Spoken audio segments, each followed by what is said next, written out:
like, even though I only have a mat on the floor, I think he's in the bed. Oh, Faker may be in trouble here. Deathmark tries to clean it up for Ryu. Oh, look at the cleanse, look at the moves. Faker, what was that? It's safe to say that by now everybody and their grandmother has seen that famous clip of Faker on the internet.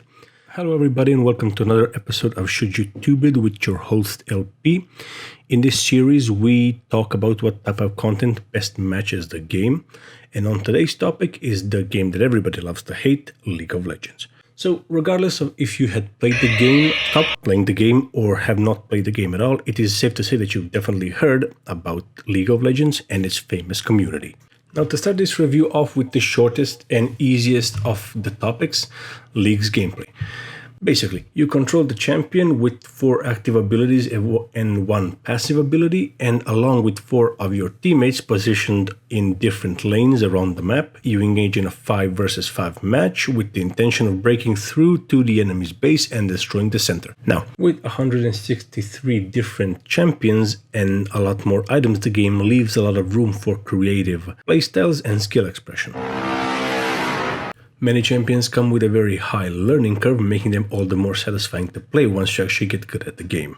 As League has been around since 2009, in order to stay engaging and entertaining to its player base, it has went through a lot of changes in its time. Most notable one being the introduction of more and more complex champions to its roster. With the introduction of champions with more overloaded kits to the game, some would argue that older champions are slowly becoming irrelevant to the current player base. However, through reworks and updates, older champions are still being kept alive, played and relevant. Now, after that short gameplay explanation, it's time for us to get into the real reason why League of Legends is famous outside of its player base. And it's all thanks to Blender and Rule 34. Jokes aside, the real reason why the League of Legends game is so well known outside of its own player base would be its community. The League of Legends community is hailed as one of the most toxic communities within modern gaming, sitting right up there with the greats such as Halo, Call of Duty, and the old Counter-Strike. Now, this should not deter you from playing League of Legends or making content about it, as the game itself has implemented a variety of different ways it deals with rude and disruptive players, from muting them in-game to chat restricting them or outright banning them based on the severity of their disruptive behavior. Now, besides the gameplay videos you can make, such as funny or epic moments or champion and build tutorials, the game does offer an extensive lore for the universe in which it takes place and the champions within it. Each champion does come with their own lore, be it like a little short story or an entire fucking page on Twitter. If you have made it this far into the video, drop a like, comment and a subscribe to stay up to date and show your support to the series. Now to finally get to the main topic of this conversation and this video, and that is what type of content should you really focus on in terms of League of Legends. Well, dear viewer, you can make almost any type of content with League of Legends and almost on any platform, from TikTok to Twitch to YouTube. You can stream it, you can make highlights, funny moments like Ross Boomsocks or Scooch used to do.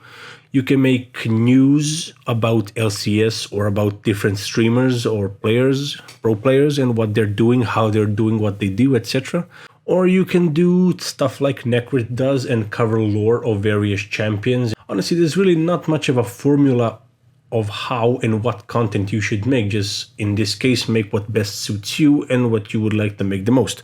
One important side note to this entire video is to keep in mind that the League of Legends community is, after all, a League of Legends community. And the fans of League of Legends do like to watch the game itself more than they like the person playing or making content about it. I mean that in the terms that if you start your content journey with League of Legends and over time decide to branch out to other games or simply stop playing League of Legends because you got tired of either the gameplay or the community or simply want to try different things, do keep in mind that the big part of your community that you've built around playing League might not follow you to whichever other path you take as a content creator. Always keep in mind that League is quite an addictive game and that the community can be quite bothersome at times and lead a lot of creators and a lot of players in general to burn out very quickly. So make sure to take breaks and make sure to keep your mental health in check when playing this game. Take it from me, I've played it for 7 years, and believe me, I'm very normal, I promise you. I'm